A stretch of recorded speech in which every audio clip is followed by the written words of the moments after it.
7, 6, 5, 4, 3, 2, 1. Vous écoutez Taxi FM, musique, sport, information. Toutes vos passions sont forcément sur Taxi FM.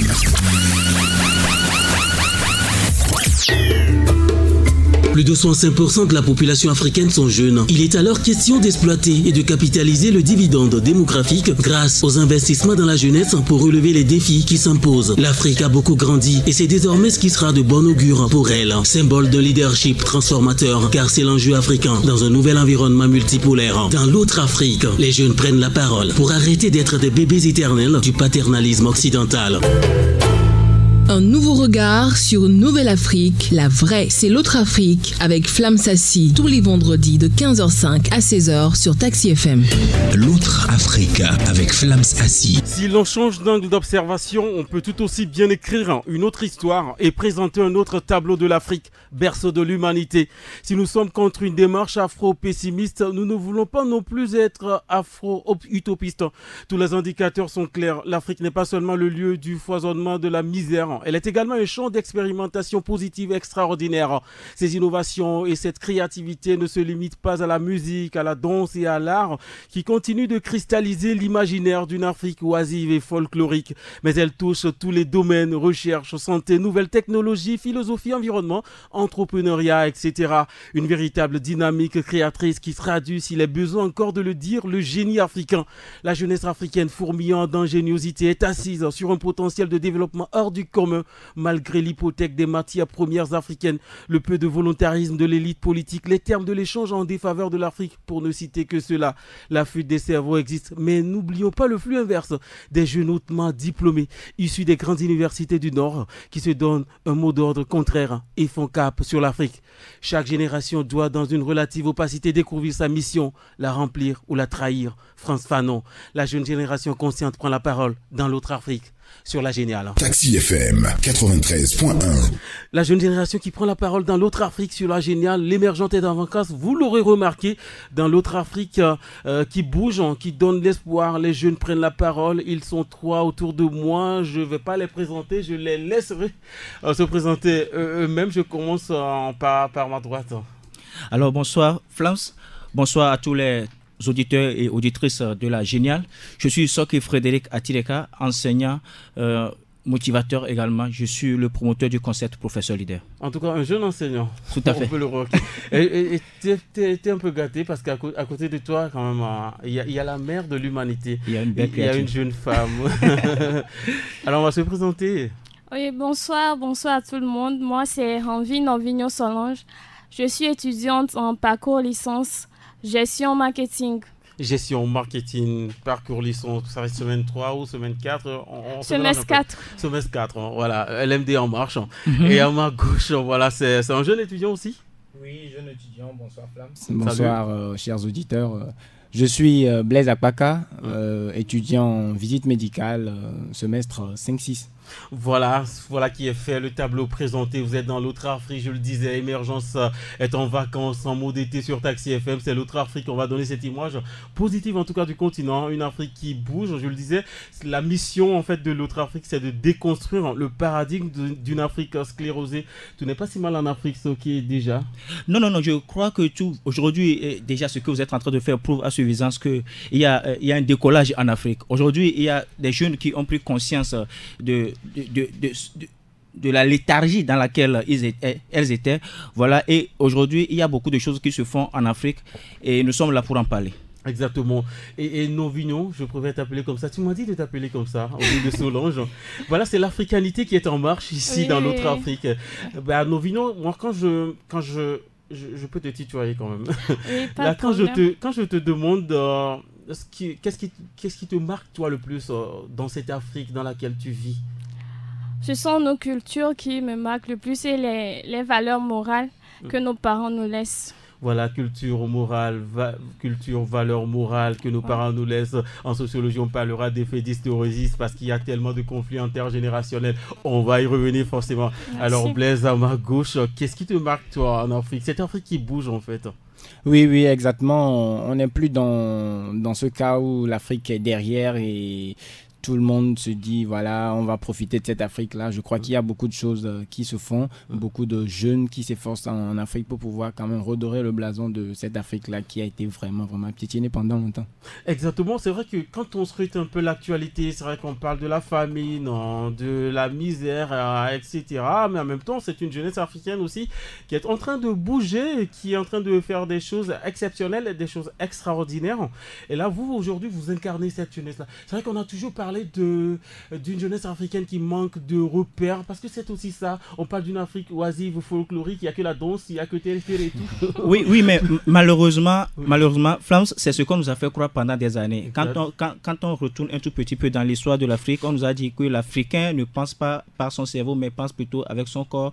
L'Africain est beaucoup plus lié à l'émotion. Et c'est ça qu'on nous a fait croire depuis des années jusqu'à aujourd'hui. Et malheureusement, c'est ce que nous transmettons à la jeune génération lorsque nous sommes en face d'une catégorie d'élèves et autres. On ne leur parle pas de, comme vous le faites, on ne leur parle pas de l'émergence de l'Afrique, on ne leur parle pas de toutes les valeurs que regorge l'Afrique, on leur parle plutôt de la tristesse, des malheurs, des guerres, des famines, et c'est ce qui est ancré, c'est ce qui est incrusté dans le mental de la jeune génération. Et c'est ce que nous déplorons quand même. Aujourd'hui, c'est vrai qu'on dit que l'Afrique manque de repères. Il n'y a pas de leader, il n'y a pas quelqu'un qui puisse rester au-devant des Africains pour leur dicter, en tout cas pour les amener à une émergence totale, à un développement total. Ce qui fait que malheureusement, il y a d'autres... l'Occident en profite. L'Occident ne va pas rester les bras croisés à vous regarder, à vous chamailler, à vous diviser, à parler de votre famille, de votre politique, etc. Mais eux, ils sont en train de voir où est-ce que je peux passer dans tout ça, pour pouvoir profiter. Et c'est malheureusement ce qui se passe. En tout cas, la bande le dit si bien, vous avez refusé d'être des bébés éternels. Nous avons carrément refusé. Nous avons pris les choses en main. Nous voulons avancer aujourd'hui et nous voulons impacter la génération pour leur dire réellement que nous avons tout ce qu'il faut. On n'a pas besoin forcément d'aller mourir sur les côtes de Lampedusa comme nos aînés sont en train de le faire. Mais on peut quand même faire quelque chose, même bien étant en Afrique. Exactement. C'est une Afrique qui bouge, une Afrique qui a besoin de s'afficher et de s'affirmer de façon identitaire et dignitaire. De l'autre côté, c'est vrai qu'on parle entre-temps tout à l'heure de repères déjà. Novino, toi, qui sont ceux et celles qui t'inspirent? Est-ce que tu as un exemple sur le continent? Oui, j'ai la présidente Ellen Johnson, l'ex-présidente du Libéria. Qui, jusqu'alors, est la seule femme qui a quand même... a pu gouverner un pays. Oui, qui a pris aussi les rênes, je crois, de la CEDEAO, entre-temps, et qui a été remplacée dernièrement par Fornia Simé, qui partira aussi bientôt. Voilà, c'est une présidence tournante. Donc ça t'a marqué, parce que déjà, c'est aussi une question de femmes. Il paraît que dans la tradition africaine, la femme est reléguée au second plan. Est-ce que toi, tu as remarqué que ça bouge, que ce n'est plus le cas? Oui, ça bouge avec le temps. On voit des femmes qui sont directrices, des femmes qui sont... créatrice d'entreprises et tout ça, ça bouge avec le temps, quoi. On espère vraiment que demain, les femmes puissent avoir tout ce que les hommes font. En tout cas, vous êtes dans l'autre Afrique, c'est déjà un pas. Ça veut dire que les femmes, ça bouge. Il n'y a pas que les hommes ici. On n'est pas macho, on est dans l'équité genre. Je vais retourner vers Blaise pour lui demander, toi Blaise, qui sont ceux et celles qui t'inspirent? Est-ce que tu es un modèle aujourd'hui? Est-ce que finalement c'est faux qu'on parle de rupture, de manque de repères sur le continent? Est-ce que toi, il y a quelqu'un qui t'inspire? Ne dis surtout pas que c'est Flamme, ça. Il y a quelqu'un qui t'inspire sur le continent déjà? Bien, pour revenir déjà, ce que vous faites ici, c'est déjà vraiment très inspirant. Et pour continuer, je vais dire qu'il y a des Togolais, enfin des Africains en général, qui font des choses extraordinaires sur le continent. Et principalement, il y a un Togolais qui me marque. Moi, il s'agit de Kwasi Nkrumah Agbenienou. Ce Togolais-là qui a conçu un système pour se connecter sans fil. Et qu'il a déjà expérimenté en France et qu'il a emmené au Togo ici. Il a déjà ramené, parce que c'est vrai que j'ai suivi quand même une vidéo sur WhatsApp qui faisait carrément un cours au petit blanc par rapport à son projet qu'il a fait sortir. Mais officiellement, je n'ai pas quand même eu vent qu'il était là, parce que les autorités locales n'ont rien dit par rapport à cela. Oui, effectivement, je l'avais suivi sur une chaîne de la place où il parlait de l'installation des partenariats qu'il était en train déjà de nouer avec les dirigeants ici au Togo pour pouvoir faire quand même, ou bien permettre l'accès de cette technologie révolutionnaire, il faut le préciser là, quand même aux jeunes ici, qui va contribuer à l'éducation, surtout dans les zones reculées, où l'accès à Internet est compliqué. Exactement. C'est vrai que je suis tenté, mais en même temps, j'ai peur de faire de la pub. Parce qu'il y a quand même un Togolais aussi qui a quand même sorti une manière beaucoup plus facile, on va dire. Parce que quelque part, les révolutions, elles ont une mission simple. C'est de faciliter la vie humaine. Donc, il y a quand même un projet qui facilite, en fait, on va dire, de piler le foufou. Donc, je ne veux pas appeler le... Je veux pas faire... Est-ce que ça aussi, c'est pas une source d'inspiration pour vous? Oui, bien évidemment, c'est une source d'inspiration. En tout cas, comme on a pensé à nos mamans qui pendant des années se décarcassaient pour pouvoir piler du foufou et mettre à l'aise leur mari et puis nous les enfants. Voilà. Donc, je crois que c'est une source d'inspiration. Et il y a beaucoup de Togolais qui font assez pour pouvoir nous inspirer. Et en dehors de ce qu'il vient de dire, il y a également des jeunes Togolais qui créent des applications aujourd'hui pour pouvoir faciliter l'apprentissage. Bon.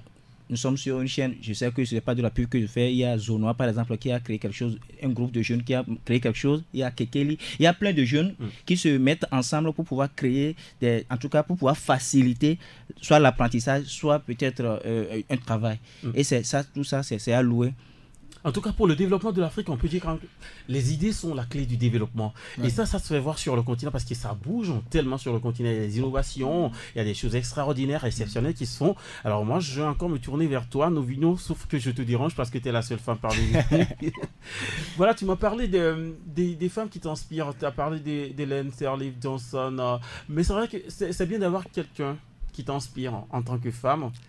Derrière, est-ce que tu as pris conscience du pouvoir aujourd'hui que tu as en tant que jeune? Comme je l'ai dit dans la bande de l'émission, plus de 65% de la population africaine sont jeunes. Donc il est question aujourd'hui de capitaliser ce dividende démographique. Et vous, ici, en tant que jeune, déjà, que faites-vous pour être une source d'inspiration? Premièrement, je dirais, pour être une source d'inspiration, il faudrait ne pas se baser sur notre éducation qu'on prend à l'école. Il faudrait, dans la vie, s'entreprendre. Moi déjà, ça m'a touché. Je te coupe pas, mais ça m'a touché. Il faut prendre en compte ce qu'on nous apprend à l'école. C'est-à-dire que les réformes sont obligatoires aujourd'hui. Pour toi, c'est une évidence. Qu'aimerais-tu étudier à l'école pour une Afrique plus émancipée, plus unie, plus prospère? Qu'on nous apprend à pouvoir nous entreprendre à partir de 0 francs. C'est pas forcément rester dans un bureau à la fin du mois, prendre ton salaire, non. Entreprendre pour pouvoir engager d'autres jeunes à travailler avec toi. Oui, entreprendre pour pouvoir engager d'autres jeunes, mais en même temps, je vous parlais en coulisses, je disais que c'est vrai que seule l'agriculture peut sauver nos pays ici en Afrique subsaharienne, notamment parce que nous sommes des pays essentiellement agricoles. Mais en même temps, l'exode rural, c'est criard, en tout cas. Pour toi, comment est-ce que tu penses qu'on peut valoriser cette agriculture-là? Parce que toi et moi, on le sait, Soki et Blaise, vous ne me direz pas le contraire. Même Blaise me l'a confié. Le paysan n'est pas pour lui un exemple en matière d'ascension sociale. Donc, c'est pas. Alors, toi, Novigno, qu'est-ce que tu penses qu'on peut faire de l'agriculture? Parce qu'à un moment donné, on nous a dit être bureau, c'est ça le signe de l'aisance, malheureusement aussi. Oui, je peux donner l'exemple d'une dame qui transforme le cacao au Togo. Elle fait du chocolat avec du cacao. Cela peut aider les paysans à pouvoir sortir de leur pauvreté. Si par exemple, elle va dans un village, elle paie les cacaos à un prix assez bien. Là, les Blancs ne vont plus quitter chez eux pour venir imposer leur prix sur les cacaos. Là, je crois que c'est un bon début de... C'est ce que tu as remarqué. C'est vrai que quelque part aussi, c'est un modèle pour toi. Et moi, ça me fait penser à cette chanson de Smarty, le Burkinabé, qui dit oui, nous cultivons le cacao, mais nous n'avons aucune idée du goût du chocolat. Ça. Voilà, donc ça veut dire qu'il a besoin de transformation sur le continent, donc l'industrialisation de l'Afrique. Mais ça se passe. Toi, Soké, qu'est-ce que tu vas relever de positif? Est-ce que tu as comme l'impression que quelque chose est en train de bouger dans ce sens? Oui, c'est vrai, quelque chose est en train de bouger. D'abord, je voudrais rebondir sur la question que tu as posée à Novignon. Voilà. Qu'est-ce qu'elle fait? Moi, je dis déjà le fait qu'elle s'est déplacée de la maison pour venir parler déjà dans ton émission, c'est déjà quelque chose. Et parce qu'elle a déjà pris conscience d'une situation et elle est là pour en parler et changer les choses. Je te coupe pas, mais je précise qu'elle n'a pas hésité. Elle n'a même pas hésité. Voyez. Et je crois que si tous les Africains, en tout cas tous ceux qui sont en train de nous écouter, les Loméens, tous ceux qui sont sur toute l'étendue du territoire, qui sont en train de nous écouter, j'espère qu'à partir de cette émission, à partir de votre émission, qu'ils prendront conscience également de la situation dans laquelle nous étions et aujourd'hui qu'ils prendront également ce train-là en marche, comme quoi l'Afrique est en train de se développer, l'Afrique est en train de se changer et l'Afrique compte sur ses citoyens pour connaître un véritable développement. Alors, venons à la question de l'industrialisation. Je crois que si Blaise, entre-temps, a dit que le paysan n'est pas un modèle pour lui, il a pleinement raison. Mais tout ça, ça dépend des stéréotypes qui ont été incrustés dans nos mentales. À l'époque, quand nous étions au cours primaire, vous voyez le dessin. Excusez-moi, vous voyez le dessin d'un paysan, vous allez le voir courbé et sous le chaud soleil. Ça démontre la souffrance, ça dégage automatiquement la souffrance. Par contre, quand vous voyez l'image d'un cultivateur occidental, vous allez voir dans un tracteur bien habillé, avec un petit chapeau sur la tête, ça vous inspire. Vous voyez, moi je me dis, étant enseignant et éducateur, je fais un peu de recherche et je me dis que tout est fait pour pouvoir noircir l'Africain davantage et tout est fait pour pouvoir blanchir ou pour pouvoir élever le blanc davantage. Vous voyez un peu. Et quand c'est comme ça, ça ne peut pas nous avantager. Alors, qu'est-ce qu'il faut faire aujourd'hui par rapport à l'agriculture dont nous sommes en train de parler? Il faudrait qu'on essaie de créer un système de mentorship. On va prendre un exemple d'agriculteur de l'Afrique, par exemple. Quand nous parlons aujourd'hui de plus riche de l'Afrique, il s'agit de monsieur Aliko Dangote. Voilà, il fait une partie de sa fortune provient, n'est-ce pas, de l'agriculture. Alors, il va falloir qu'on prenne des personnes comme ça, des modèles comme ça qui ont réussi à partir de l'agriculture et que ces personnes-là inspirent maintenant la jeune génération. Il faut qu'on se dise aujourd'hui que l'agriculteur ou bien le paysan n'est pas seulement celui qui arrive à survivre, mais c'est celui-là qui arrive à s'enrichir à partir de ce qu'il fait. Quand c'est comme ça dans nos mentalités, automatiquement, on va avoir un autre regard sur la chose et je crois que les gens vont croire en l'agriculture. On ne va pas croire que la richesse se trouve dans le bureau. La génération est dans la maison pour parler de l'autre Afrique, cette Afrique qui est en train de bouger. Et déjà, quand tu le relèves, Aliko Dangote, c'est un exemple, c'est une révolution mentale dont on a besoin ici en Afrique. Alors Blaise, toi, à ton niveau, on parle de l'agriculture, comment faire pour que, c'est vrai que ça bouge quelque part aussi. Et on parle d'Aliko Dangote, il y a quand même Olumelu, c'est un Nigérien aussi, il y a plein de gens. Je vais même vous donner un exemple. Je vais parler du riz survitaminé. Il y a 2 Maliens qui viennent de mettre au point une nouvelle variété de riz qu'on appelle l'Ultra Rice, et enrichi en vitamine A et en fer. Notre but, c'est l'un d'eux qui le dit, notre but est de faire de notre riz fortifié un standard. C'est ce qu'a déclaré Salif Romano Niang, c'est un des concepteurs du projet et qui a fondé Malo, voilà, c'est le nom du projet, avec son frère Mohamed Ali. C'était en 2010, mais la société construit un entrepôt de stockage à Bamako, dans la capitale malienne, et le riz devrait être sur tous les étalages de la capitale en octobre prochain. Donc les craies Ultra Rice sont aujourd'hui importées d'Inde, mais seront à moyen terme transformés et conditionnés au Mali. Donc c'est extraordinaire. Voilà des choses qu'on peut quand même relever sur le continent qui se fait. Et toi, cet exemple-là, en quoi cela t'inspire? Vous savez, quand on parle d'agriculture, moi je l'ai toujours pensé que ça va être la base pour le développement de l'Afrique.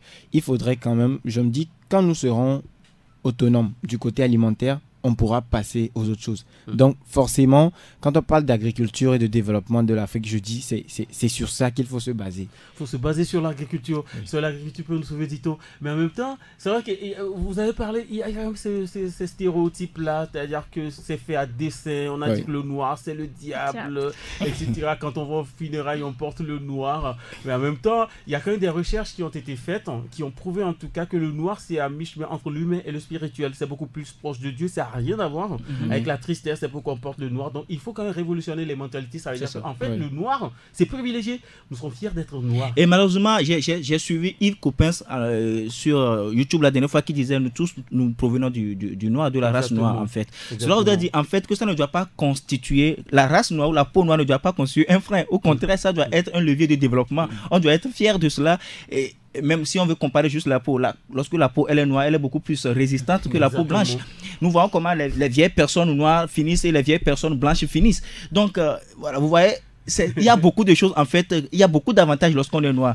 Maintenant, et je voudrais dire quelque chose.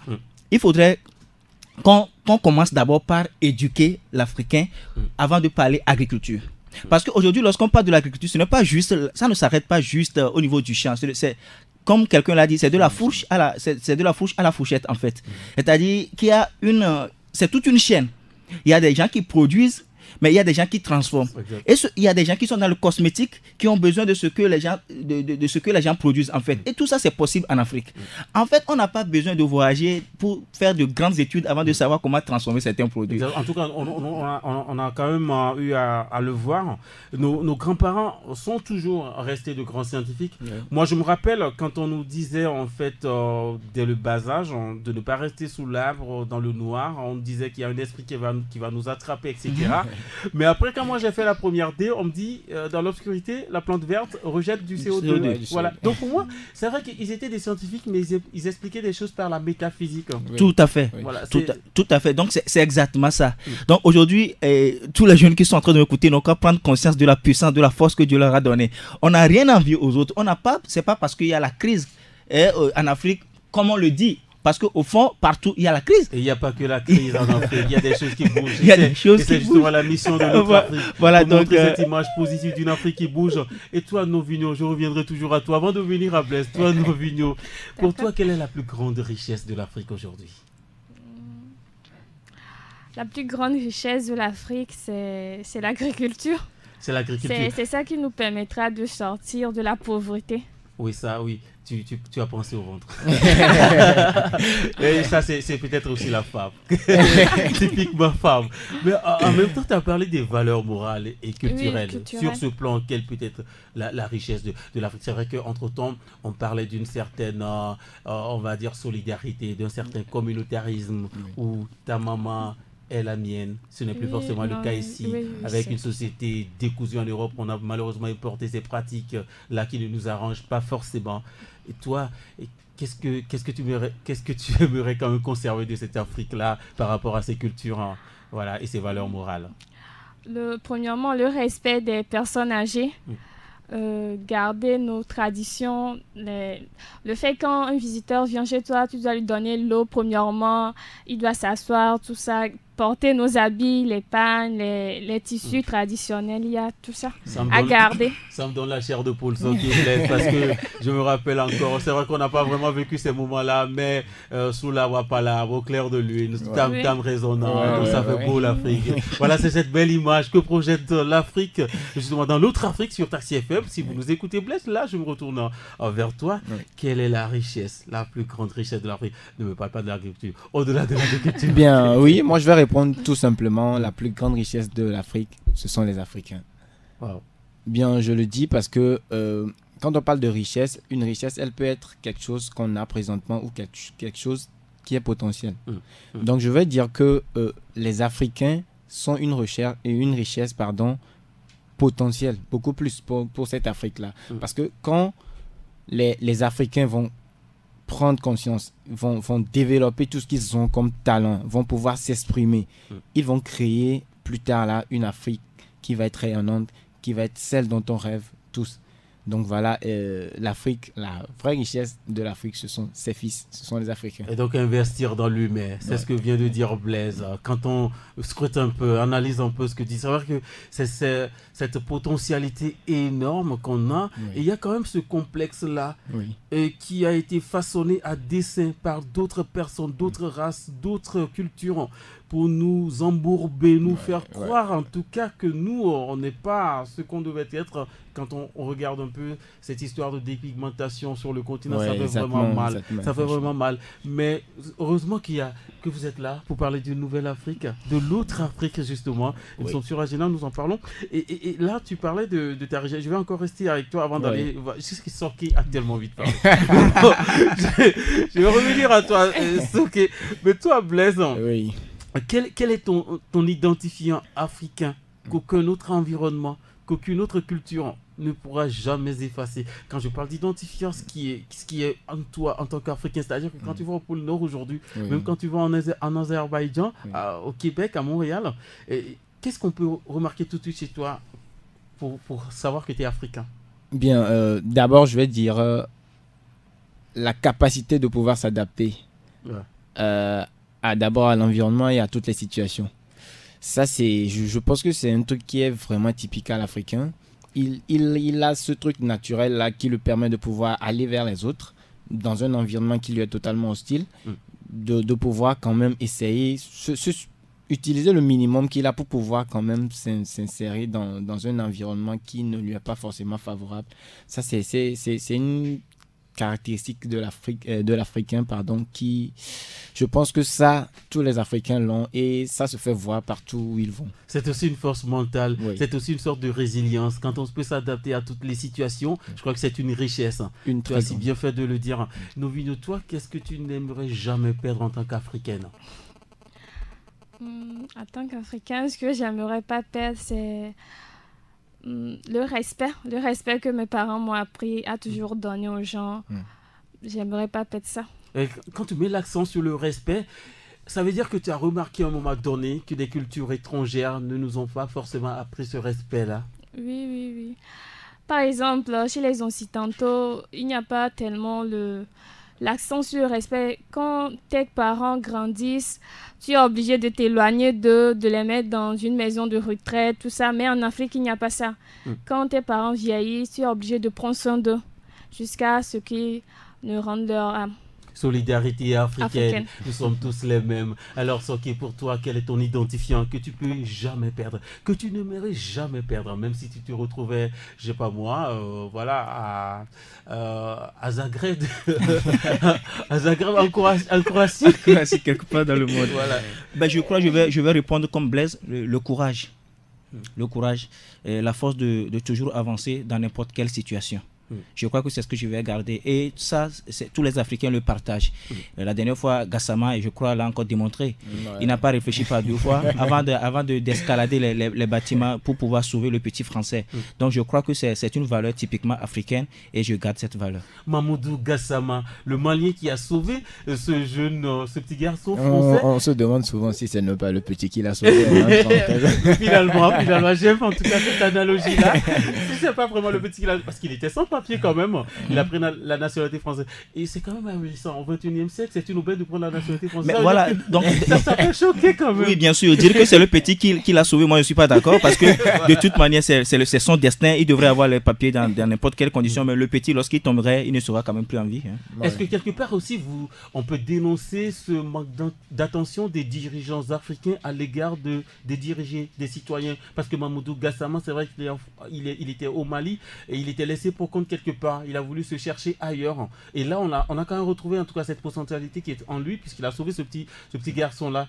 Et le ridicule, en griffe, je pèse mes mots, nous sommes dans notre Afrique, il ne faut pas quand même être assez grossier, mais le ridicule, quelque part, il aurait fallu que Mamoudou Gassama soit vu, décoré et naturalisé français, que Ibeka finalement le reçoive chez lui. Et le reçoive et lui propose même du travail. C'est dommage. Voilà, et le jeune, qu'est-ce qu'il a fait? Il a refusé. Et c'est malheureux de voir que les pays occidentaux continuent de puiser les valeurs africaines de la sorte. Vous voyez, le jeune Nigérien de 11 ans, je veux dire, l'enfant, la dernière fois qui a fait le portrait de Macron. Et voilà, et à qui on a promis directement la nationalité française, qui va travailler au musée français, tout. Ça continue. Cela voudrait dire simplement que les valeurs africaines sont en train d'être exportées de l'Afrique. Et on n'a que nos beaux yeux pour observer. Et on se complète dans cela. Et ça dérange en fait les Africains qui veulent quand même que l'Afrique décolle. Et justement, le jeune, il est appelé à travailler au musée français parce que voilà, il n'y a pas cette infrastructure forcément au Nigeria. Même il y a eu quand même un lancement de métro, de tramway, etc. On va peut-être en parler dans cette émission. Mais en même temps, il n'y a pas cette infrastructure-là. Moi, ça me donne envie de vous poser une question. Quels dirigeants africains aimeriez-vous voir aujourd'hui sur le continent, pour l'émergence du continent Novillon? Comment est-ce que tu aimerais voir ce dirigeant africain-là qui pour permettre cette émancipation réelle, effective des populations africaines? J'aimerais bien avoir des dirigeants qui s'occupent plus de la jeunesse africaine, qui savent voir les besoins des jeunes et surtout de ne pas s'efforcer sur l'éducation, de pousser les jeunes à pouvoir montrer leurs talents pour se découvrir et exploiter ces talents-là pour l'émergence de l'Afrique. Ne laissez pas l'enfance sommeiller dans l'enfant. Donc réveiller le potentiel qui est en l'enfant, c'est important. Et Novino parlait en tout cas de son rêve, de la façon dont elle aimerait voir les dirigeants africains diriger justement le continent. Toi Blaise, est-ce que tu as un exemple en tout cas aujourd'hui qui te rend un peu fier sur le continent? Tu as un exemple, quelqu'un qui est en train de faire bouger les choses?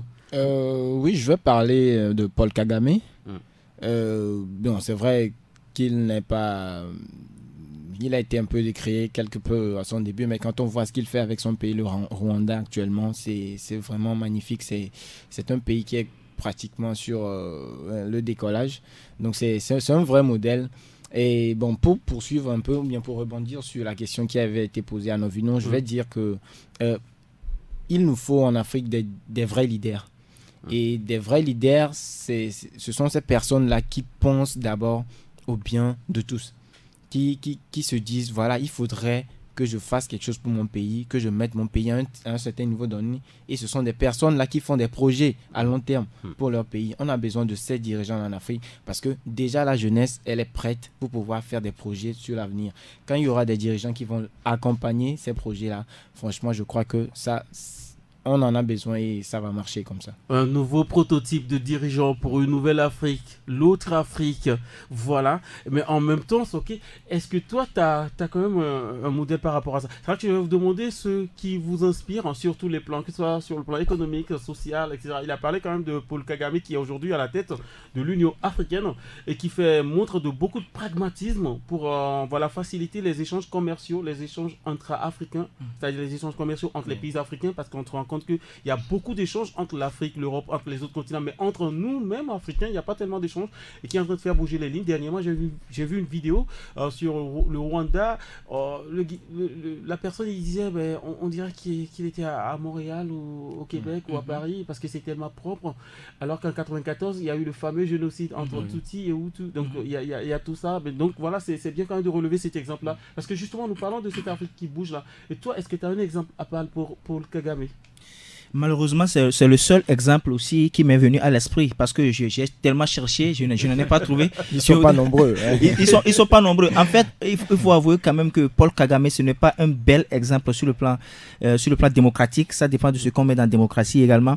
Mais aujourd'hui, il est le seul que nous voyons qui est en train de faire bouger les choses. C'est vrai qu'il est assez critiqué aussi parce que même si on parle du développement du Rwanda, on dit qu'il y a une certaine oligarchie là-bas. Bien sûr. Il y a quand même une maîtrise très forte qui voilà, maîtrise les gens. C'est pas forcément la liberté, voilà. Oui, parce que, bon, comme on le dit, il est en train de diriger le pays d'une main de fer. Et heureusement que ça marche, ça fait prospérer le pays. Et c'est ce que nous retenons. C'est ce dont l'Afrique a besoin finalement. Voyez-vous, donc malheureusement, je n'ai pas d'autres exemples à donner aujourd'hui par rapport à ces chefs d'État qui sont en train de diriger le pays. Moi, j'ai un exemple à vous donner. Okay, il y a le Fonio Express. C'est vrai que c'est pas un dirigeant. Je ne vais pas vous parler d'un politique. On en a que faire. Il y a quand même un Sénégalais qui s'appelle Sanoussi Diakité. Vous allez dire, qui c'est? Vous avez raison. Il n'est pas très connu. Mais nous, on va le faire connaître ici dans l'autre Afrique. Diakité qui a été récompensé par le prix de l'innovation pour l'Afrique pour l'impact social de son invention. Eh bien, c'est quoi son invention? C'est simplement une machine électrique et thermique qui décortique 100 kg de fonio en 8 minutes. Wow. Super. Alors qu'auparavant, il fallait 2 heures pour empiler 2 kg. C'est extraordinaire. Donc, désormais utilisée dans toute l'Afrique de l'Ouest, elle a contribué à relancer le fonio dans la région de Kolda, c'est au sud du Sénégal. Chercheur à l'Institut de technologie alimentaire à Dakar, Sanoussi Diakité travaille aujourd'hui sur la création d'une moissonneuse de criquets. Ah oui. Moissonneuse de criquets, c'est une machine qui va aspirer ces insectes ravageurs de culture. C'est vrai que c'est pas une bonne, on n'a pas une bonne image des criquets, hein. Ça ravage grave les cultures africaines. Alors qu'on parle, on dit que l'agriculture peut sauver, voilà, nos pays. Qu'est-ce que cela vous dit quand vous écoutez des choses comme ça? Il est temps quand même qu'on médiatise ces genres d'initiatives. Oui, bien sûr, bien évidemment, on doit médiatiser ces genres de choses parce que c'est de ça que la jeune génération a besoin. La jeunesse a besoin de voir des gens comme ça qui ont réussi, qui sont en train de créer des choses, qui sont en train de faire bouger les lignes. Et c'est ça réellement qui va sauver notre Afrique aujourd'hui. Il n'y a pas que la politique qu'on doit nous servir. En principe, même le journal, les journaux de 20h, en fait, quand vous regardez ces journaux, il n'y a rien que la politique. Pas. Rien que la politique, rien que des sommets, toujours des tables rondes, etc. Mais il n'y a rien qui se fait dans le concret. Et aujourd'hui, il faudrait qu'on dépasse cette étape-là. Il faudrait qu'on sente réellement un véritable plaidoyer dans ce sens-là, qu'on sente réellement un véritable engagement gouvernemental dans des choses pareilles. Là, c'est au Sénégal et ça confirme le fait que les Sénégalais au moins savent identifier les valeurs africaines. Je suis sûr et certain que si les autres pays, à l'instar du Togo, du Bénin, en tout cas les autres pays de l'Afrique... Il y en a un aussi qui a pensé au foufou. Oui. C'est un peu la même chose aussi. Ah, voilà. Sauf qu'il n'y a pas de subvention et que c'est très cher. C'est sûrement ce à quoi je voudrais venir. Et il va falloir qu'on suive ces personnes-là, qu'on les pousse encore vers l'avant pour que l'Afrique puisse changer totalement. Voilà, Novinho Soké vient de le dire, on se focalise trop sur la politique, etc. Alors qu'il y a d'autres paramètres à exploiter. On a vu avec cette initiative du Sénégalais, Sanoussi Diakité. Toi, qu'est-ce que ça te dit quand tu écoutes des choses comme ça, d'une Afrique qui est en train de bouger? C'est très bon d'écouter des trucs comme ça. Et récemment, je crois, il y avait eu la foire MIFA au Togo. Ok, ouais. Togo 2000, le chef de l'État avait donné son accord pour pouvoir aider les jeunes à pouvoir produire bio, à la transformation et tout ça. Donc, c'est un bon début au Togo également. Il y a des gens qui sont dedans. Donc, c'est vrai que c'est un bon apprécié. Projet. Le MIFA, c'est un mécanisme incitatif pour valoriser en tout cas l'agriculture surtout. Au Togo. Donc, c'est très important. C'est vrai que Soké parlait qu'on se focalise trop sur la politique, mais en même temps, c'est bien de le relever parce que Macron, dernièrement, le 3 juillet, il était au Nigeria, tout le monde le sait. Il était allé au Shrine, qui est le temple de l'Afrobeat de Fela Kuti. Voilà, qu'on ne peut plus présenter, en tout cas le Nigérian et tout. Voilà, il a dit que c'est un temple de créativité, de l'identité culturelle même africaine. Et il a dit quelque chose de très important. Et ça rejoint le fait que ce n'est pas que la politique qui peut faire progresser l'Afrique. Il a dit le Nollywood, qui est l'industrie cinématographique au Nigeria, emploie autant que le pétrole, qui est la plus grande ressource du pays. C'est impressionnant. Novinho, ça te fait tiquer, je te vois. Et ça te dit beaucoup de choses. Ça veut dire qu'on peut investir dans la culture, dans le sport. Et faire développer nos pays. Je sais que ceux qui ont envie de me dire que il y a des hommes qui ne gouvernent pas bien parce qu'on les met à ces postes-là, c'est de la pagaille. Non, au contraire, moi je voudrais voir les choses du bon côté. Les Occidentaux ont tendance à dire que les Africains, il n'y a que ça qui savent faire, la culture, en tout cas la danse. Et voilà, chanter et puis jouer au foot, etc. Il n'y a que ce que les Africains savent le faire parce qu'ils l'ont dans la peau. Autant en profiter et valoriser cela alors. Si réellement c'est en cela que nous sommes forts, pourquoi ne pas faire de ça une priorité, investir là-dedans et puis avoir le développement. Voilà, c'est un peu comme vous dire, vous êtes beau.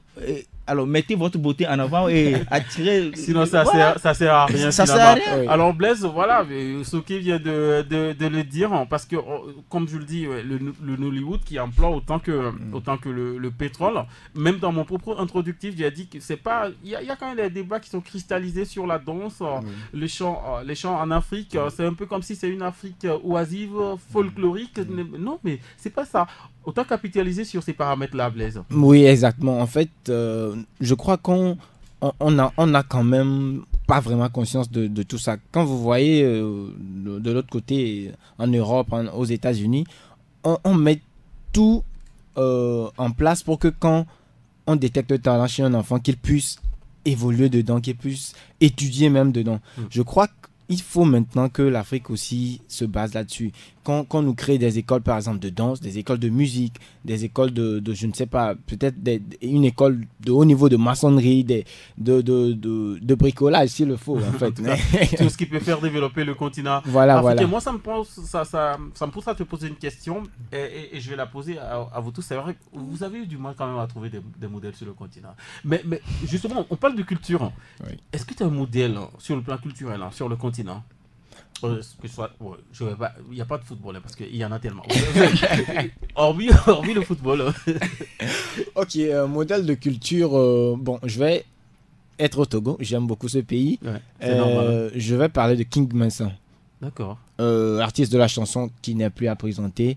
Quand on voit ce qu'il a commencé par faire depuis le début de sa carrière... C'est arrêté déjà? Non, pas encore. Il a commencé par faire... ça me fait tiquer. Ce qu'il fait depuis qu'il a commencé par chanter, mais bon, qu'il fait encore bien d'ailleurs, il a gardé cette identité-là, cette façon de chanter caractéristique à lui. Quand on l'écoute, on sait que celui-ci, il vient de cet endroit-là. Il a mis quand même ce qu'il sait faire, la danse et le chant, en puisant dans la tradition pour pouvoir quand même se faire un nom et un exemple. Il est vraiment un exemple pour beaucoup de jeunes. Il faut quand même qu'on mise sur ces genres de choses-là pour quand même évoluer et montrer ce que nous avons. Exactement. C'est vrai que ces chansons sont de véritables vitrines d'expression du patrimoine culturel traditionnel togolais. Oui. Et toi, Soké, est-ce que tu as un modèle culturel? Novinho, il faut réfléchir parce que je viendrai vers toi. Bon, modèle culturel, moi je vais aller un tout petit peu du côté de la littérature et parler de... Non, on va forcément y revenir même. Du côté de la littérature, tu peux déjà donner ça. Oui, c'est cette dame sénégalaise là qui est écrivain, qui m'inspire beaucoup. Il s'agit de Fatou Diom. Ok. Ouais, c'est une dame qui quand même essaie de s'imposer sur le plan de la littérature, qui donne des cours en France, en tout cas dans plusieurs universités, exact. Et qui arrive à défendre avec de bons argumentaires ses points de vue. Et je crois qu'aujourd'hui, ça inspire beaucoup de personnes. C'est une dame que je respecte beaucoup et qui m'inspire beaucoup. En tout cas, c'est vrai, moi je l'ai une fois suivi, en tout cas je crois sur YouTube ou sur une chaîne internationale, j'en sais plus, mais c'est impressionnant parce que c'est des gens qui sont des leaders d'opinion et qui n'ont pas de complexe en fait. C'est-à-dire ils disent ce qu'ils pensent. Et moi j'ai déjà vu ça en fait chez ce que j'ai envie d'appeler les Sahéliens, que ce soit les Maliens, que ce soit les Sénégalais, etc. Donc ils ont quand même cette force. Et ça fait la fierté de l'Afrique. Novinho, sur le plan culturel, est-ce que tu as un modèle? Oui, je reviens sur ce que Blaise a dit. Pourquoi? Parce que dans ses chansons, il a su garder le côté traditionnel, ses habits, la danse et tout. Bon. Donc toi t'aimes ça, t'aimes ce côté culturel africain là. Mais moi je vais en griffe vous vendre aux auditeurs et aux auditrices. Je ne vous vois pas en tenue traditionnelle africaine. Oui, mais Blaise est en pagne avec... Oui, avec en pagne très près du corps. Assez stylé, voilà. Donc c'est la tendance, la jeune génération. Voilà. Mais pourquoi Novinho, pourquoi t'es pas venu en pagne en pagne 3 pièces? Ok, t'es en t-shirt, Novinho est en sans manches, voilà, très occidentalisé. Mais de toute manière, il y a Blaise qui est là pour sauver l'honneur. Heureusement, heureusement. Là, je vais revenir, savoir que tu parlais des écrivains. Dans vos cursus respectifs, vous avez eu à étudier des romans africains. On n'en parle pas assez aujourd'hui. On est imbibé dans les réseaux sociaux avec des futilités. Le plus souvent, c'est des futilités, des messages à dormir debout avec des bêtises, alors qu'on n'a vraiment pas besoin de ça. Donc, on va relever le côté positif de cette richesse littéraire africaine-là. Et je commence par Blaise. Oui. Quel écrivain t'a marqué? Déjà, c'est au collège, mais il y a beaucoup de romans qu'on a étudiés quand même. Oui, moi je me souviens beaucoup plus pas du roman, mais des tests d'un roman qu'on a eu à étudier au lycée. Je veux parler là de Tu as oublié le titre? Non, oui, je l'ai. Coup de pilon. D'accord. De David Diop. Ok. On a eu à étudier quelques tests dedans et le plus célèbre, Afrique, mon Afrique. Ouais. Et Afrique des filles guéries dans les savanes ancestrales. Exactement. Il paraît qu'il n'a jamais connu l'Afrique. Oui, déjà. Il n'a jamais connu l'Afrique. Je crois qu'il est mort en venant en Afrique. En venant en Afrique. C'est une histoire qui est assez... Waouh. Mais franchement, quand je lis les poèmes qu'il a écrits, en fait, je suis un passionné de la poésie déjà, et c'est vraiment touchant. Le ton sur lequel il parle. Exactement. Alors qu'il n'a jamais connu l'Afrique physiquement. C'est quand même. Mais l'Afrique est en lui. Oui, c'est en lui, c'est en lui. Voilà, c'est de ça que nous parlons. Il n'était pas en Afrique, mais l'Afrique était en lui. Voilà le lien. Est-ce que tu as quand même gardé une ou deux phrases de ce poème-là, l'Afrique, mon Afrique? Oui. Si tu peux partager cela, ça me fera plaisir. Parce que moi j'ai la nostalgie en tout cas de ce poème. Oui, je crois qu'on l'avait appris aussi quand on était au cours primaire. Hein. Mais bien, la phrase là, quand il dit « Oh ma mère », oh, Afrique, mon Afrique, oh ma mère, c'est juste ce mot, ma mère. Ça exprime déjà beaucoup. Nous savons tous ce que représente la mer en Afrique. Exactement. Et on le dit aussi, l'Afrique est le berceau de l'humanité. Donc c'est beaucoup plus ça. Pour moi, c'est assez expressif déjà. Et moi, je peux retenir Afrique des filles guéries dans les savanes ancestrales. Oui. Afrique que chante ma grand-mère. Au bord. C'est des trucs comme ça. Waouh. Le sang du travail, le travail de l'esclavage, un truc comme ça, c'est extraordinaire. Ce qui avant de venir vers Novinho, quel écrivain africain t'a marqué? Oui, comme il a dit, il y a Coup de pilon de David Diop qui m'a marqué. Il y a Une vie de boy également. Ferdinand Oyono qui m'a marqué. Il y a La victime de Yves-Emmanuel Dobé qui m'a marqué. En tout cas, il y a... Et ça, c'est togolais. Oui, c'est togolais. Voilà. Donc voilà, il y a de ces ouvrages-là qui m'ont marqué, mais en grandissant, j'ai vu qu'il y a également d'autres auteurs qu'on ne nous obligeait, entre griffes, à lire. Il y a Cahiers d'un retour au pays natal de Aimé Césaire, que j'ai apprécié beaucoup. Et dans les recherches également, je suis tombé sur Cheikh Anta Diop qui a écrit Nation nègre et culture. Cheikh Anta Diop, c'est un grand panafricaniste. Un grand penseur aujourd'hui. Il a beaucoup écrit sur l'Afrique. Oui. Alors donc, ce sont ces ouvrages qui m'ont marqué, surtout les deux derniers que je viens de citer. Je parle de Aimé Césaire et puis Cheikh Anta Diop. Franchement, c'est des gens... ça, c'était vraiment le pont qui était là entre l'Afrique et les Caraïbes, les Antilles. On est quand même le vrai peuple. Et à un moment donné, ça s'est disloqué, peut-être aussi par rapport à d'autres races qui ont, voilà... ils ont quand même, mais on va y arriver parce que nous prenons une Afrique unie, une Afrique plus prospère, plus libérée et plus autonome déjà, parce que ça fait quand même mal de voir je me porterai volonté de ne plus parler de ça. Donc quel écrivain africain t'a marqué, toi? Il y a Camara Laye et Bernard Dadier. Camara Laye, c'est l'enfant noir. Oui, l'enfant noir. Bernard Dadier, le pagne noir. Le pagne noir. Waouh. ça a vraiment marqué. Authentique. Et figurez-vous que j'ai pas vu le temps passer. À peine il nous restait minutes. C'est pas croyable. Parce que le montre, notre montre, elle est à l'heure là. Elle est à l'heure. Bon, Et déjà quand on parle des écrivains. J'ai quand même un bel exemple ici, écrire et lire en africain, parce que c'est important. Parce qu'on sait que la langue, c'est le facteur de développement. Ici, la langue ne sert qu'à faire des échanges, parce que pour étudier, il faut quand même parler d'autres langues. Voilà. Donc ici, dans l'autre Afrique, on va valoriser les langues africaines aussi, parce que alors que les États-Unis veulent désormais intégrer la production intellectuelle, c'est-à-dire les livres, les films, les photos, dans le calcul de leur PIB, produit intérieur brut, on ne va pas faire de l'économie, non. Et puis les Africains pourraient leur emboîter le pas dans quelques années, c'est une bonne nouvelle quand même. Car si, de Dakar à Niamey, en passant par Abidjan, plusieurs générations ont grandi en lisant Corneille, Victor Hugo ou Voltaire. Les initiatives se multiplient pour soutenir la production de contenus locaux. On n'en a que faire de Voltaire. C'est vrai que ce sont de belles productions, mais on a besoin de nos écrivains aussi. Donc au Togo, le bel exemple. Les éditions Ago, par exemple, qui publient des bandes dessinées avec des super-héros africains. Il faut valoriser tout ça. Donc c'est ce qui se fait déceptionner ici au Togo. Et tandis qu'au Rwanda, par exemple, il y a Bakam qui se concentre sur des publications en langue Kinois-Rwanda. Voilà, c'est assez compliqué, mais j'y suis parvenu. Pour les plus jeunes, en Afrique du Sud, il y a le Funza Literacy Trust, c'est en anglais, qui propose aux jeunes de 13 à 25 ans issus de milieux défavorisés, via les téléphones portables et Internet, des livres et des articles de presse qui reflètent leur vie et créent des personnages auxquels ils peuvent s'identifier. Voilà, c'est ce qui est important aujourd'hui. Donc, à l'Ouest, elle a contribué à relancer le phonos. Je vais mélanger, on ne va pas se mélanger. Voilà des exemples. On parle de l'identification, de la modélisation, des écrivains à travers lesquels peuvent s'identifier les jeunes Africains. Et donc c'est extraordinaire, c'est tout ce qu'on est en train de dire ici. Et c'est normal, et c'est dommage d'aller dans des librairies et voir juste les ouvrages importés, alors que dans les pays africains, il y a beaucoup d'Africains qui écrivent, qui continuent d'écrire et qui continuent de mettre de belles idées dans leurs ouvrages. Donc ce serait bien de pouvoir changer les choses comme ça. Le temps est tellement si vite passé, mais avant de faire quand même le tour de table, pour le moment, on ne me fait pas des signes de mai de l'autre côté. Bientôt, il va commencer à faire des signes de mai. C'est qu'il y a beaucoup de gens qui nous suivent. C'est vrai que pour participer à l'émission, il y a une seule adresse, c'est flams8@yahoo.fr. J'ai mis ça sur la page Facebook de l'émission. Donc on peut s'inscrire pour venir participer à l'émission. C'est destiné aux jeunes pour montrer cette image-là d'une Afrique qui est en train de bouger. Voilà. Pour toi, Soké, j'étais avec toi, j'y reste. Quelle est la beauté? Qu'est-ce qui fait la beauté du continent africain? À la fois simple et compliqué comme question. Disons, c'est la culture africaine. C'est la culture africaine. Qu'est-ce qui fait la beauté de ton Afrique?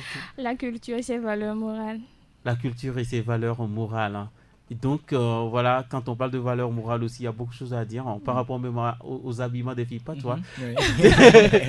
T'es assez, j'ai envie de dire, assez correcte. Ou bien, c'est ok? Elle est correcte avec sa robe. Voilà.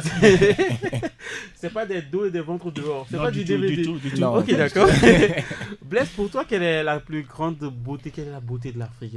Eh bien, la beauté de l'Afrique, c'est en fait c'est la culture. Je vais revenir dessus parce que c'est important. C'est ce qui nous différencie vraiment des autres. Ce truc-là, ce que nos parents nous transmettent chaque jour et que nous essayons quand même de sauvegarder. Voilà. Exactement, la culture africaine. Et c'est tout ce qui reste, même si on perd tout. Exactement. C'est extraordinaire, cette culture africaine-là. Et peut-être ce sera vos derniers mots. Et s'il vous est par exemple demandé de composer un slogan ou une pensée pour illustrer votre amour de l'Afrique et votre fierté d'être africain, ça donnera quoi? Je commence par Blaine. Ok, bon, je vais dire un slogan. Je vais opter pour un slogan. Je vais dire: que se lève cette Afrique pour la construire, voici ma brique. Que se lève cette Afrique. Oui, pour la construire. Voici ma brique. Oui. Et ça, c'est la brique du développement de l'Afrique. Exactement. La brique de l'émergence de l'Afrique. Oui. Voilà, ça se passe dans l'autre Afrique sur Taxi FM. C'est ok. Quel est ton slogan ou ta pensée pour illustrer cette beauté de l'Afrique, cet amour que tu as pour l'Afrique et cette fierté que tu as d'être africain? Alors, c'est beaucoup de choses. Je vais juste prendre un proverbe togolais qui dit: la poule n'a pas honte de son poulailler. La poule n'a pas honte de son poulailler. Tu as tout dit. Voilà. Comme on le dit, on ne peut jamais montrer sa maison avec la main gauche. Oui, tout à fait. Nos vidéos. C'est toi la señora. De mon côté, ça sera la prise de la conscience de tous les Africains pour l'émergence de l'Afrique et que l'Afrique gagne. Waouh. Et c'est l'autre Afrique qui gagne sur Taxi FM. Vous avez suivi l'autre Afrique, c'est le premier numéro et c'est l'été comme ça qui est en marche sur la radio géniale qui a remplacé Émergence, qui reviendra forcément. Mais nous sommes en vacances avec les jeunes qui prennent la parole et le pouvoir pour parler d'une Afrique qui bouge, une autre image de l'Afrique parce que ça bouge quand même. Et voyez-vous, à la coordination technique pendant tous ces moments, ça a été quand même Francis Daé qui nous a permis en tout cas de vous parler et qui vous a permis de nous suivre aussi depuis votre maison. Et là, je rappelle que vous pouvez encore nous suivre sur le www.radiotaxifm.com. Déjà, c'est ça, Francis. Et le www.radiotaxifm.tg. Donc, ces deux sites, vous pouvez nous suivre sur ces deux sites-là. Donc, nous sommes internationalisés. Nous nous inscrivons dans la mondialisation, dans la globalisation. Premier numéro de l'autre Afrique sur Émergence. À vendredi prochain. Taxi FM 93.1. L'autre Afrique avec Flams Assis. Taxi FM.